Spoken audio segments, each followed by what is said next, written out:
is the Lightning Junkies podcast with your host, Chaz Christensen. On this 24th episode of the podcast, we have Christian Moss, Lightning Gaming Extraordinaire. Christian is currently working for a company called ZEBEDEE, which is providing APIs and SDKs to Lightning gaming developers to make it easier for them to operate with Lightning. Before we jump into the episode, just a couple quick notes here. I apologize for not having an episode last week. I found a new editing software called Descript, which will now allow me to offer transcriptions from this episode going forward. I might go back later and add the transcriptions for older episodes, but since it's such a time sink, I might not actually do that until the show is very profitable.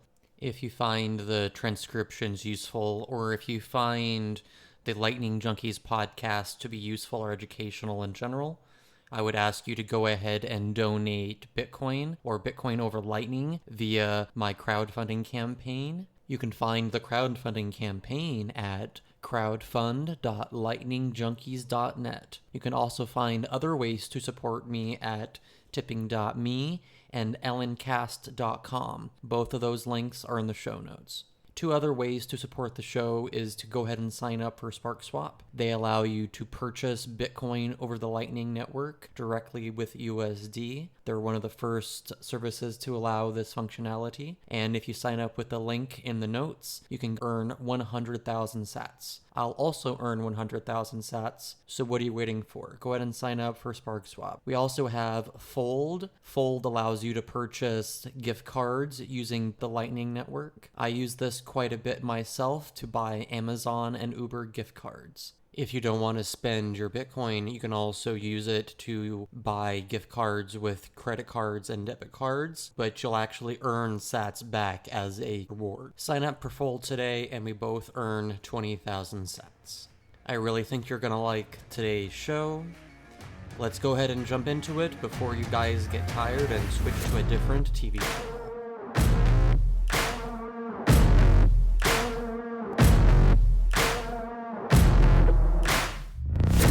I would like to go ahead and welcome Chris to the Lightning Junkies podcast. How are you doing today? I'm good. How are you? I'm doing pretty good. I am really glad to have you on the show here. I know you best from two different things. One was having a Bitcoin node and a Lightning node running on an Android phone, then just a lot of your prolific Lightning gaming stuff. Before we get into all that, I think I want to take a step back and do the traditional, background history thing. I want to know, how did you get into Bitcoin? But I guess even before that, what is your general background pre-Bitcoin? I'm from England, a small town in England, in the middle of England. At university, I studied computer science and music technology. My university was a bit strange, where you had to do like two halves. You couldn't do like one whole. I'm not sure why. So I did computer science, music tech, and I also did Japanese studies, which is like an extra curricular thing. The course was fairly academic, and we didn't actually do any programming. So as soon as I graduated, I went to Japan and became an English teacher. It was a bit random.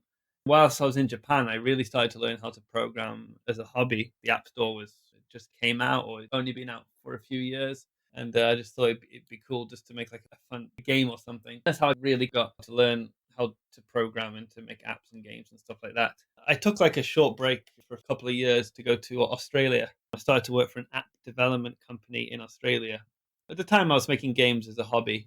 And for that company, we basically made apps for anybody who walked through the door and had like 20, 30 grand and had an idea. All sorts of apps. I made like Angry Bird copies and tried to make the new Facebook. It was all pretty random and quite interesting. One day we had this guy who came in and just said he wanted to make a Bitcoin app. I had no idea what Bitcoin was at the time. I'd never heard about it. My coworker who sat next to me was a somewhat quiet, hidden libertarian. He turned around in his chair with a big grin on his face and revealed he had Bitcoin and told me what Bitcoin was. That was kind of the start of it. I just fell down the rabbit hole, and most people have this experience where you don't just learn about Bitcoin, it opens you up to like economics and politics and all sorts of things. Just to be clear, when was this? Oh, this was 2013. I remember because the Mount Gox is pretty big. I actually tried to register for Mount Gox and it didn't happen because like a waiting list, and then the whole thing with Mt. Gox happened where they stopped withdrawals and all that. So it was definitely around like late 2013. You're definitely correct that a lot of different people can jump in and then start going down all the various rabbit holes that Bitcoin has to offer. Which one did you latch on to the most? Very often, people might tell me technology, economics, or some combination. I remember when it was explained to me, my first thought was, there's only 21 million of these. Like, I just thought I had to just get one, because if it becomes popular, the fact that it was limited means that the price would be crazy. So I guess the first reason was purely just because of that. Afterwards, I would say it was about half the technology and half the self-sovereignty aspect of it. I started to listen to podcasts on economics. I started to read books, etc. I was also very interested in the technology as well. That's one of the appealing things about Bitcoin. It's not just one thing. It's politics, it's economics, it's technology, it's also social. You can make some good friends out of it. I think I've got a friend in every country in the world now due to Bitcoin. In 2013 or so, you launched into the rabbit hole. How did things go from there? At the time, I was actually a hobby. I was making like an app, like a simple game on iOS. The first thing I did was like, it'd be cool just to put Bitcoin into this game. My initial thought was, I'll just put some Bitcoin purchase into it. But that was against the App Store rules where if you buy anything, it has to be through Apple's in-app purchase. I thought, okay, well, if I can't do that, I'll just reverse it. Instead of the user sending me Bitcoin, I'll send the user Bitcoin. I made this game that as you played it, the game would just like randomly throw Bitcoin at you. That was my first introduction. And I also made a wallet at the same time, because at the time there was no wallet on iOS. All the wallets had been banned by Apple. And that was kind of a big thing at the time. I thought my job basically was submitting apps to Apple, because we had so many clients making iPhone apps. I knew how to get things approved. So I made a Bitcoin wallet and I submitted it to Apple. And at the time, it was the only wallet in the App Store, I think. And that was a long time ago, and it was a terrible wallet. It basically used the blockchain.info API. It's a funny story because I sent it, and I think it was on CoinDesk, and it got a bit of press. And then I opened my inbox, and I got an email from Andreas Tonopoulos. I was excited because, like it was Andreas, and I just got into Bitcoin, and he was like a hero of mine. So I opened an angry email from him, basically saying, who are you? Are you a scammer? Are you trying to phish our users? At the time, he was chief security officer at blockchain.info, and my app was using their API and things like this. So I was a bit shocked in a way, to get like email from a hero of mine that was somewhat angry, but it all worked out in the end. I explained what it was, and it was just wanted to get a wallet into the App Store. So those were my two main projects. The first one was a wallet, and the other one was a Bitcoin tipping game. Whatever happened to the tipping game? I'm assuming that it stayed on the back burner after that. The tipping game, it got quite popular in the crypto world, in the Bitcoin world. It's like 2014. I made a few other games. I think I had about 3 or 4 games on the go. I had moved to Japan, and I was doing some collaborations with businesses in Japan. I had this like Pokemon Go style geocaching game, which actually came out before Pokemon Go. So I was a little bit ahead of it. Yeah, the idea was that you could drop Bitcoin anywhere around the world, and other people would go and pick it up. So I had a few apps on the go, and that was kind of what I was known for. Obviously, like the whole scaling issue happened. So it just became quite expensive to send like tips to the users to send Bitcoin, because obviously the fees were costing like $1, $2, so it wasn't really feasible.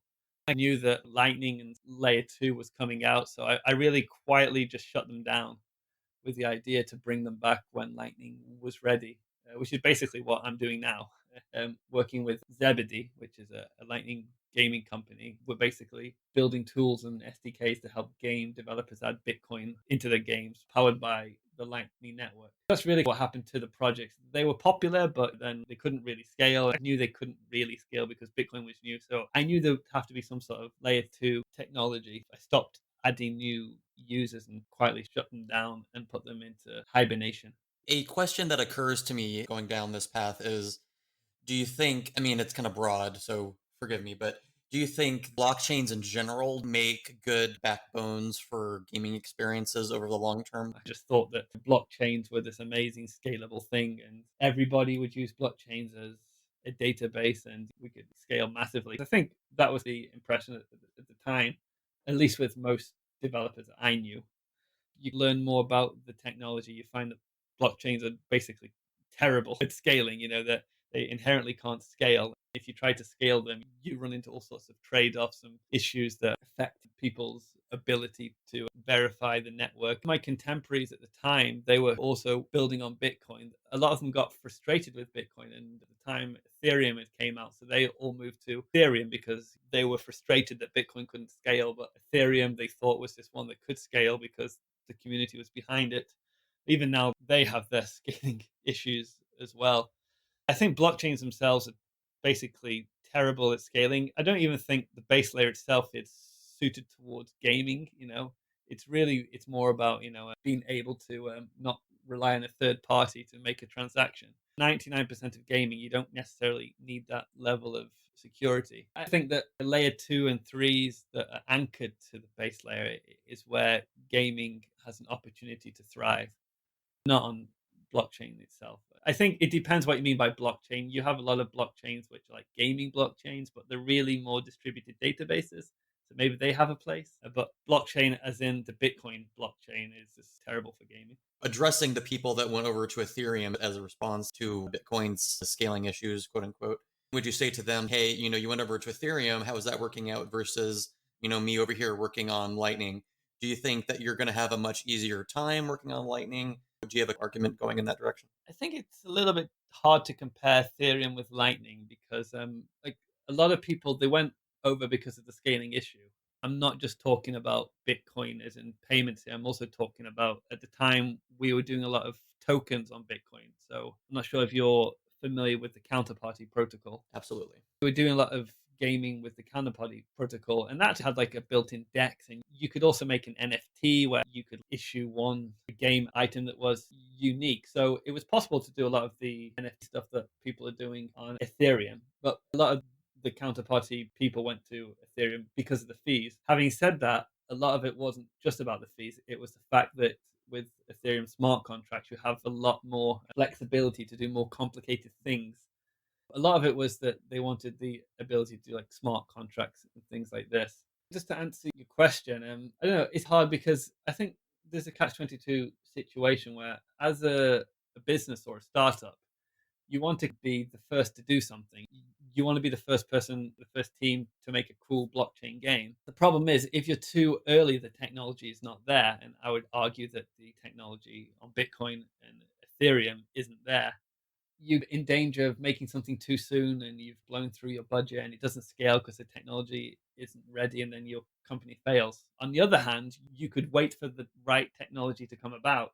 By the time it does, a competitor may have beat you to it. I think a lot of the Ethereum projects and even some Bitcoin projects are a little bit like that, where there's some exciting proposals and protocol to do a lot of the smart contracts on Bitcoin, but the companies aren't going to wait around for that to be built on top of Bitcoin. They're going to start doing it on Ethereum now, but because they're doing it on Ethereum, blowing through budgets, building their tech on like a stack that doesn't really scale. I feel for them. It's catch 22. Luckily, like I think I was quite small and I hadn't had any investment, so I was okay waiting for something like Lightning to come. For other businesses, it's a difficult problem to solve. You can't just tell them to stop your business and wait for the technology to evolve. I feel for them in that respect. I think it's also important to point out that I think Lightning for gaming and Ethereum for gaming is slightly different things because Lightning in the moment only does payments.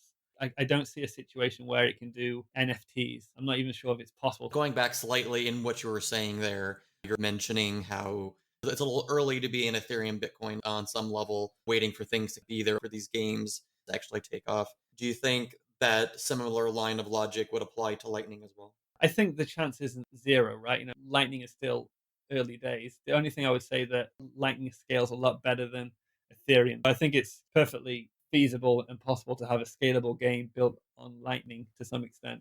At the moment, I guess game developers just have to be aware. And like a number one game in the App Store is going to have like 100,000 daily active users. And I think even that on the current Lightning stack is going to be tricky. You could probably do it quite easily if you centralize certain parts of it, which I think is probably okay for gaming because gaming in a way itself is quite centralized. I.e., people are playing in a virtual world which is completely centralized. I think you can get around it, but obviously Lightning doesn't solve all our scaling issues, but it's in the right direction. Lightning can iterate a lot faster than Bitcoin can because you don't need consensus of the whole network. Lightning and layer 2 solutions, it's the start that we can actually start building some product on them which will scale and should have a decent user base. Having said that, I'm not expecting the whole of World of Warcraft to be on Lightning this year. Maybe a few years down the line it would be possible. But I think that's not necessarily Lightning itself. I think it's more just the onboarding people to the Lightning network where there's still a bottleneck, right? The opening and closing transactions, that's still probably going to be the largest hurdle to tackle, I think. I want to go back to your history here. Since you had jumped into the Lightning topic, how did you actually start developing on Lightning? What was your first project there? I think I mentioned before I had this geocaching app that was built on Bitcoin base layer. And I think my first project was actually I made a demo, a prototype of that on Lightning. I remember because it was when the new revamped Star Wars came out. I think it was like Christmas Day or something. I remember just sending it to Twitter and then going to see that at the cinema. It was just when the Lightning Network had just become public. That was more just like a demo prototype of it. I never actually finished it because it evolving into something else, which will be released sometime this year. I haven't actually released a production Lightning game yet. They're coming in the next few months. I have teamed up with and co-founded a Lightning startup called ZEBEDEE, and my Lightning games plan to use their APIs and SDKs. The release date is in line with our company roadmap. Got quite a few exciting games that are planned that will be coming out this year. You want to go ahead and share for the listeners? Yeah, sure. One of the games that I'm working on at the moment, it's going to be playable at some of the conferences this year, such as Bitcoin 2020. It's a Street Fighter type game. It's got a few things going on. It's a two-player battle game, and you can fight an opponent, and as you hit and punch each other, you basically stream stats between you, right? If I punch the other player, and then to me, and vice versa. It's non-custodial. There's a two-player match and there's an audience watching it. The audience can stream Bitcoin into the game, and that Bitcoin will be represented as power-ups or things like this, like help the players out. Then vice versa, the game can also stream Bitcoin out to them. For example, we've got some sponsors on board, so the audience members can be streaming sats into the game to help the players, but they can also get some stats out from the sponsors. There's a few exciting things going on in that game. Onto the other games as well. Sarutobi, which is like a simple mobile game where it's basically you have to like tap a screen and you swing a monkey and see how far the monkey can fly. It's like a casual style game, but that game has a model where it will send sats back to the players based on advertising revenue. This is a model a few of game developers we're working with are interested in. The idea that your game has ads and or sponsors, and then a certain percentage of the ad revenue you send back to the players as a reward, and it's a great way to onboard people into Lightning. We've got a geocaching game, like a Pokemon Go style one coming. We've got quite a few, so it's going to be an exciting year. I really like a lot of these different concepts that you're introducing here. Are you aware of these kind of things being used in the old school world of gaming? If you go back to really old school games like poker and playing chess, people would basically stream money between them all the time. Every game had like a financial mode where people would put down some coins, and as they play, they'd basically be betting coins with other players. With digital games, it really got lost. When digital games first came out, you couldn't stream money because computers weren't there at that time. They didn't even have the internet. You kind of had games that had money in them, like Mario. You'd collect coins, and a lot of games did this because games and money in the zeitgeist, but you technologically couldn't do it. When the internet came out, we had money in games, but you couldn't really send money to players easily. So what you had was in-app purchases and loot boxes. A few game companies had tried to add their own currency. A few of them got shut down because you're not allowed to make your own currency. It's been a bit difficult until something like Bitcoin came around, which makes it possible again. Now that it's possible with Lightning, we'll start to see more games implementing player-to-player streaming and earning sats and sending sats back into their games. You're hitting on a very good point there that I definitely see out there on Reddit and on Twitter, etc., is the idea that loot boxes are terrible, that freemium games are cancer on the planet. In some period in the future, let's not nail down when, but do you think these micro tipping the user that's gaming is going to become a much more popular dynamic to bring people into games? Yeah, it's hard to say. I think that all the bad stuff that goes on now will continue to go on with Bitcoin as well. If companies can make money out users, they'll try to do that with Bitcoin as well. It gives the users more choice. What I'd like to see are some like smaller games studios trying different practices, such as rewarding the users some sats to try and gain their loyalty. Hopefully, users will make the choice to play those games more than the games that try to squeeze every penny out of them. That's what I'd like to see. I think it's important to say that I'm not exactly sure because gaming works well without Bitcoin. To assume that there'll be games and there'll be Bitcoin games is a bit of a strong distinction. I'd like to think that there'll be games that use Bitcoin. There'll be perfectly playable games and you don't even need to use Bitcoin, but Bitcoin is added into it to add an extra level of functionality. It's hard to say what will happen because it's a new technology we have here, which is one of the reasons that we are developing games, but we're not reliant on those games. Our business model are the APIs and SDKs, and we really want other game studios to develop the games and come up with new ideas. We're developing some sample games just to show what we think is possible and just to give game developers who aren't familiar with Bitcoin an idea of what they can do. But I'm expecting some indie game developer somewhere to come up with an amazing idea that I've never thought of, which creates a new type of gaming. Once the creativity of the indie gaming community is unleashed, we'll probably see some really cool ideas. That's what I find when I go to gaming conferences. Like most gaming conferences have two sections. You have one section which is full of the big players, the Nintendos, Ubisoft, and their games are very good and very polished. But the indie gaming section is always the most interesting. They're always doing like crazy new types of games and new types of gameplay. I hope that they will come up with something really cool that shows the power of Lightning and Bitcoin in gaming. Do you think that the psychology for gamers changes when the money is flowing in the different direction? I just picture esports being able to be just not even an organized thing per se, that, just a group of friends, wider group of people that aren't necessarily friends, but are maybe in a local area or something, just get together really ad hoc and put together their little thing and be able to just make money playing games. How different do you think the psychology might change if this does get popular? You made an interesting point there. The esports won't have to be organized. One thing we're interested at looking at is a lot of games now are played on Twitch. It's quite popular that people have matches on Twitch, public to anybody in the world to watch.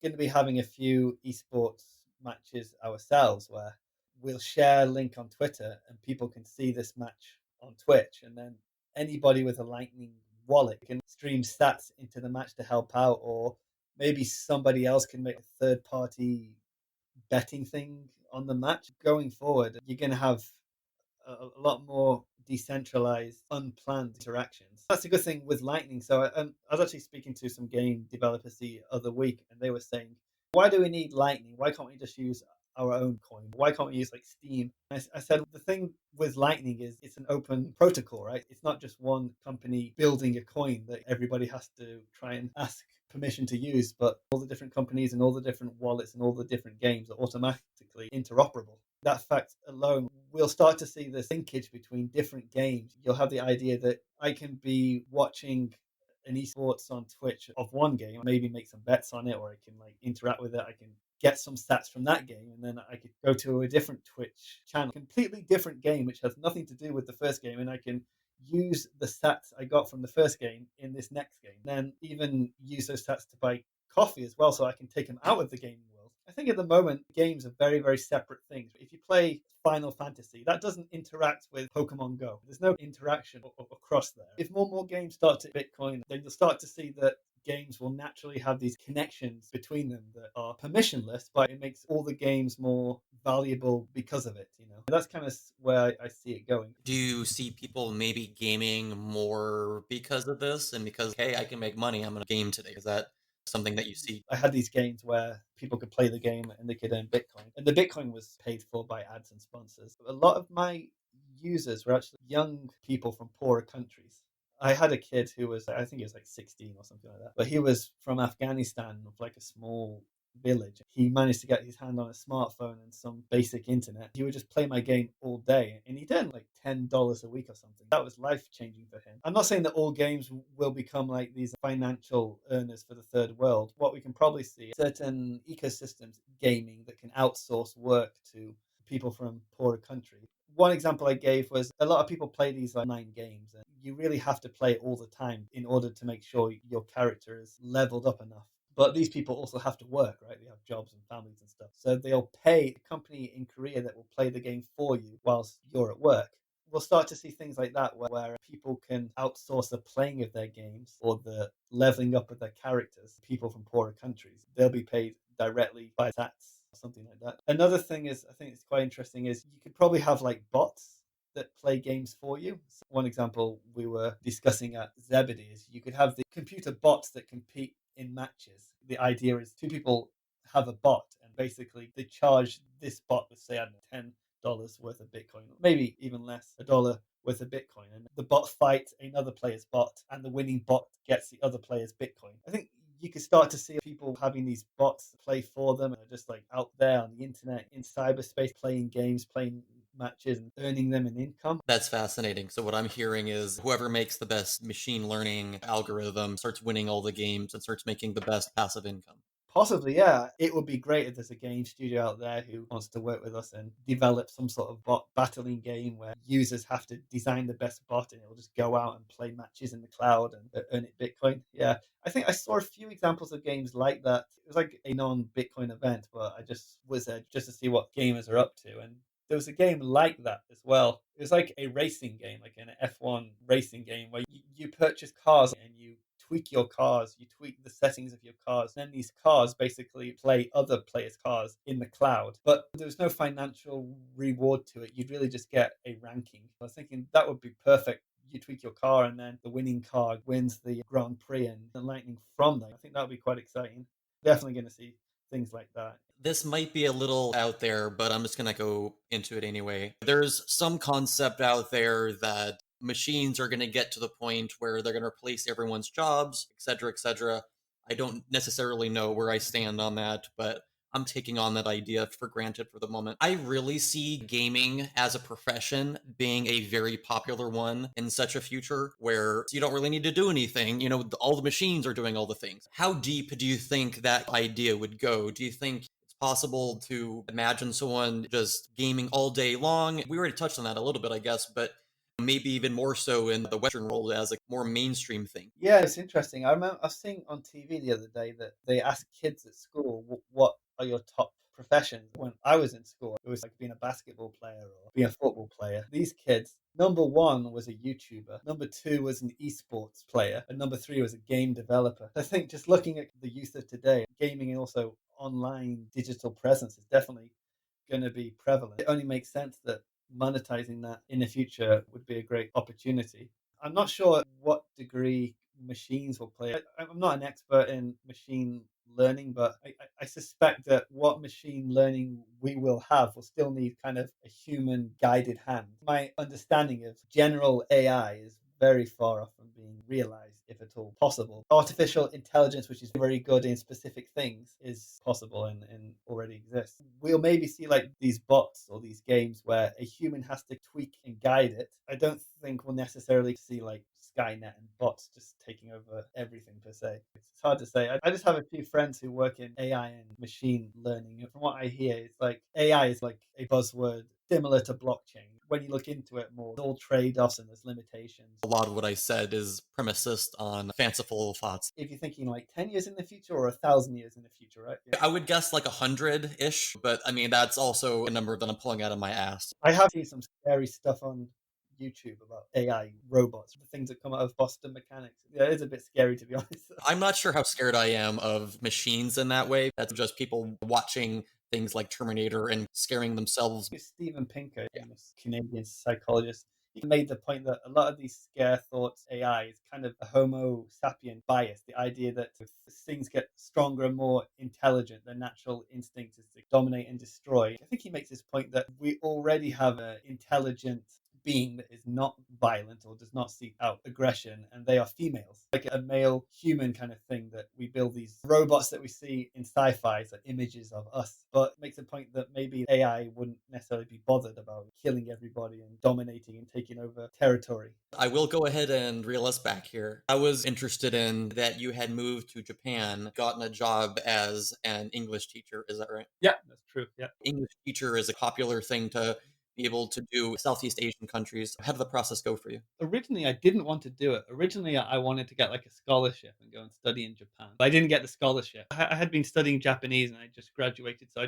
I wanted to go to Japan. So English teaching was the easiest way to do it. Basically, if you're a native English speaker and you have some sort of college degree, it's very easy to get a job there. I got a job, and to be honest, it was one of the best job I ever had. Like financially, it was terrible. You're young, so you don't really care too much. I really enjoyed it. And my image of it before I went was that I'll be teaching a class of Japanese high school kids. But the type of school that I went to was a private English school. Most English teachers teach at private English schools. They don't teach at like elementary schools or high schools. My average class size was about 3 people. And the 3 people were basically Japanese housewives who were a bit bored, and it's quite normal in Japan for the wife not to work. They have a bit of free time after the kids have gone to school, so they just come to these English schools and just hang out with the other housewives and really have a chat in your native language. And the housewives will bring you cakes. It was like the easiest, best job ever. And then you'd get like Japanese businessmen that would come, and then you just chat with Japanese businessmen about your country, your culture,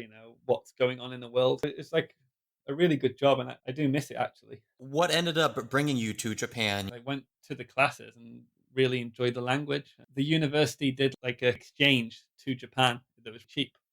I went to Japan for the first time, and just coming from like a small town in England, it was just crazy. In Japan for 3 weeks as a university student, I just fell in love with the country, and I started to learn Japanese, and it still is a great place. I should point out I'm actually based in the UK at the moment. Before we move off this topic, how was the integration when you first moved to Japan? How was that process? I think it's quite easy for English people to integrate. I worked at an English school, and most of the teachers there were from different countries. I found that English people fitted in the most. I think the reason why is that I think England and Japan are quite similar in a way. We're both old cultures. We're both island nations, quite small. We both have a monarchy. We're quite reserved. Traditionally, we have a class system. We both like to drink tea. So I think it was quite easy to blend in. I remember this one time at the school, I think the manager came in and just said, everybody has to work on Saturday. I'm sorry, but we have to work on Saturday. The Australians and the Americans were like, hell no, this is not in my contract. I'm not doing this. You got to pay me more. But the Japanese and the English staff, like, okay, understand. We'll try our best. I could speak the language, which obviously helped a lot. What was the Bitcoin/Lightning scene like there? I think I must have gone there like 2014 or something. So when I first went there, I think Tokyo Bitcoin Meetup was the first Bitcoin meetup. That was my first introduction there. And at the time, it was run by Roger Ver, the main Bitcoin guy in Tokyo, back in 2014, where everybody was united in Bitcoin. Roger was there, and we had lots of people would roll into town. I remember Vitalik being there before Ethereum launched. It was quite funny because he was there before Ethereum launched, and it was like sitting in the corner. Very few people were talking to him. Then a few years later, when Ethereum became very popular, he came back, and like the venue was completely crowded. I think they almost called the fire department in because there were too many people, and all these Japanese girls, like he was a rock star. It was really strange to see that change. Obviously, things got a bit sticky when the whole scaling debate happened, and there was like a small blocker or like skeptical big blocks. It was a bit difficult to feel welcome at the meetup, So the Bitcoin meetup kind of actually died, I think, because the Bitcoin Cash came out. It was kind of strange. So Roger controlled the Bitcoin meetup, and I think he still controls it to this day. He made the Bitcoin Cash meetup, but he didn't take his name off the Bitcoin meetup page. He wouldn't take himself off the page. So we couldn't use the Bitcoin Tokyo meetup page anymore. We ended up making our own page called Bitcoin Hackers, which is run by Wiz. If your listeners not familiar with Wiz, he's a cool guy. And Nicola Dorier, I think he's an organizer there as well. It started off good, but then things got a bit sticky, with the whole scaling debate. Strong scene there with the Bitcoin Tokyo Hackers meetup, which is like the real Bitcoin meetup. I want to round out the podcast here by just talking about Lightning generally. You've definitely worked with developing on Lightning and developing on different things. You had a Bitcoin full node and an LND node running on an Android device. Do you want to kind of briefly go into that? I'd love to. A Bitcoin company in Japan, I no longer work for, but when I was working for them, I made this application called Pebble. Really just like a passion project, you know. I remember AB Core, it came out at the time. LND was out at the time, and AB Core is Bitcoin running on your Android phone, and LND can be compiled for Android. So I thought, hey, it'd be cool just to put both together and have this fully validating Lightning node on an Android device. I built that as an open source project. I left that company and then I started consulting for the Japanese Lightning company Nayuta, and they've taken the project on board, and I'm working with them to continue it. We realize it's pretty niche. The way we see it is we think it's very important that barrier to entry to running a full node is as low as possible. As smartphones get faster and internet gets faster, we think in the future it's going to be very easy for anybody with like a cheap Android phone. They don't necessarily have to use it every day, but I don't think it's necessarily important that everybody runs a full node all the time. I think it's important that they can do. The idea of anybody with a cheap Android device, and this doesn't even have to be an Android phone, it can be like an Android smart TV or like a plug-in box, like a Fire Stick. Anybody with that can just download an app, you know, and you basically got like self-sovereignty in an app. And I think that's going to be one of the easiest way for people to use Bitcoin properly. You're not relying on a third party. I'm working to help develop that further and just to make it as simple as possible. I think one thing we're also exploring is the idea of it might be a good tool for merchants. So we're hoping to do something with BTCPay server. So you could integrate BTCPay server in like an Android app. So any merchant who just had like a cheap Android tablet could basically run a full node with BTCPay server. That merchant is self-sovereign, rather than at the moment you have to run BTCPay server on a server somewhere, or you have to buy like a plug-in box or a special piece of hardware to do it. But if it's possible for them just to buy like $100-$200 tablet, they might even have one lying around, then we think that's going to be a big win for Bitcoin going forward. It's not difficult to do. All the pieces are in place. Green address of Blockstream. Green have done great work on AB Core, and Lightning Labs have done great work on LND, and Nayuta is really just bringing both those pieces together. I didn't realize you were doing all of that with BTC Pay server. That sounds even more important. If someone can just pick up some cheap Android device and just get started. On an Android device, it takes a while to sync the whole blockchain, but we have this hybrid method where when you first start it, it'll use Neutrino, like a light client, which isn't completely trustless. You could use it within like a minute or two. But then in the background, it's syncing the whole Bitcoin blockchain. You can use it straight away with some trust to the miners, but it's still fairly trustless. Like you're not relying on an API or anything like that. It's not centralized. Eventually, over the course of a week or so, depends how powerful your tablet is, eventually it would have synced and verified the whole blockchain, and then it would start to use the fully validating Bitcoin node instead of Neutrino. I'm just talking to the BTC Pay folks at the moment because we're trying to figure out exactly how BTC Pay server would work with it, because BTC Pay server isn't designed to run on mobile. Do we make like a BTC Pay server Lite that's optimized for mobile, but then that becomes a separate repo? So we're trying to work it out. I'll keep my eye out for that because I think the second that it's ready, I would definitely load it on my old tablet. Yeah, I'd love to come on again once it's ready and talk about it more. Definitely let me know when that hits. A couple last questions here. The first question was, in the development of these various Lightning things, what was the biggest roadblock that Lightning presented? Oh, there's many. I suppose. Don't get me wrong, like, Lightning is definitely at the moment it's quite complicated. I guess the main thing that when I first used Lightning, I underestimated was the whole routing issue. My original Bitcoin games, they sent Bitcoin to the user. So the user would download my game and then they'd play the game for a bit. They'd get like 10 cents worth of Bitcoin sent to them. You can't do that with Lightning out of the box. A player would download it, they'd have a wallet, but they've got no inbound liquidity. Somebody's got to open a channel. Somebody's got to pay for that, and somebody's got to lock up liquidity for that. So that's the main issue. You can't accept payments offline. Those issues will start to fade away. And that's something ZEBEDEE, we're developing APIs and SDKs to help developers not have to worry about those issues. On the flip side, what were the upsides of developing on Lightning? Once your invoice is paid, you can just assume it's paid. Whereas on chain, you never really knew when your transaction would confirm. So you'd always have to keep an eye on it. Sometimes when things got bad, the transaction would drop off the mempool. Fees are a big one. Like, not saying that Lightning fees will always be super cheap forever, but like obviously they're going to be cheaper and stable than on-chain fees. I also developed some games on Ethereum, and I think they had even bigger issues. I found like Ethereum was pretty crazy when I tried to make a game. I don't know if it's better now, because like I saw in Ethereum the issues that we knew would happen on Bitcoin if we tried to scale it too much. So obviously on Bitcoin, the block size was kind of capped. It only got to a certain point where, fees would get expensive, but at least when you paid a fee, something would go through. It would be stable if you paid. When I was building on Ethereum, obviously they had a much higher throughput of transactions in a way to try and keep fees cheap. But even if you paid an expensive fee on Ethereum, sometimes the transaction would just disappear and it would turn up an hour later just because there was so many forks and uncles and things going on. Definitely Lightning being a layer 2 solution makes it a lot simpler, that you don't have to worry about blocks and things getting into a block. Once your channel's open, it's really just between you and the other parties. Do you have a favorite Lightning game or Lightning app that you would like to mention? Bit arrogant to mention my own, I guess. I would probably ask not to mention your own, please. Bitcoin Bounce from Jack from Thunder Games, I think is great. It's a very simple concept of a casual game, but it's done really well and it's quite polished. And I think just from his studio, we can expect some more cool Lightning games. I think he would be an interesting person to get on the podcast because he is a game developer who actually makes a living making games, and he's decided to try out Lightning, which is why his first game is quite simple, because obviously he didn't want to invest too much time making like a very complicated game. He just made a simple game just to see how the concept would work, but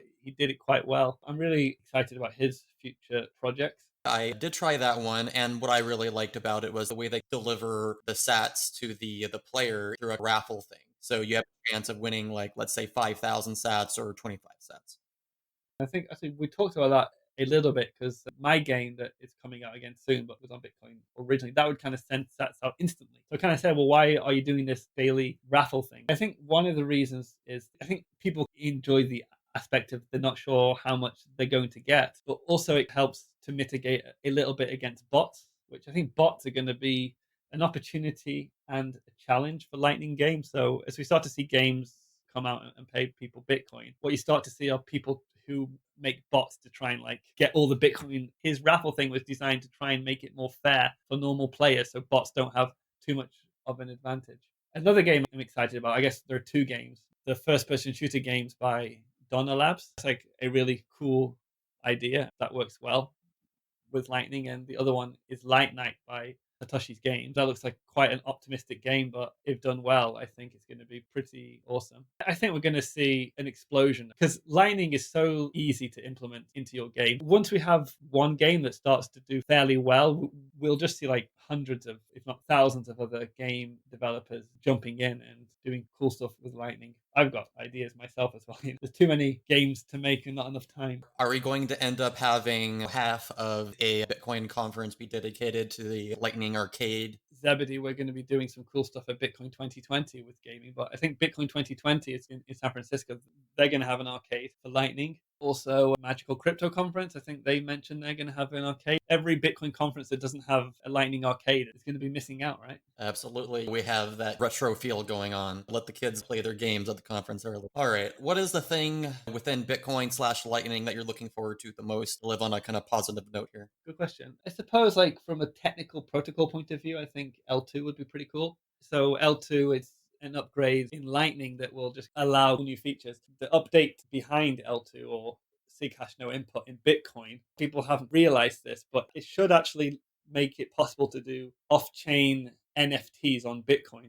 Ruben Somsen, who's like a Bitcoin academic, I would say. I think he's Dutch, but he's based in Korea. He's come up with this concept called a state chain, which is like a side chain, but it's more trustless, will be possible with SIG hash no input. Obviously, not 100%, but it seems like that will let you do off-chain NFTs on Bitcoin, which I think will be pretty powerful for gaming. So that's definitely something I'm waiting for to happen, and I'm going to jump in and start trying that out. Because at the moment, there's not really any good scalable tech for NFTs in Bitcoin or Ethereum that I know of. And I've looked into Plasma and things like this, but it's all been a bit meh. If listeners want to get a deeper explanation of state chains, they can go back to episode 10. All right, I really appreciate you joining me on the podcast. Do you want to go ahead and let the listeners know how they can find you on the internets and all that good stuff? Yeah, I think just find me on Twitter, Mandelduck. I'm sure it'll be in the show notes somewhere. And also check out ZEBEDEE. That'll be in the show notes. Nayuta as well. All right, man. I really appreciate you joining me on the Lightning Junkies podcast. Thank you for having me. Boom.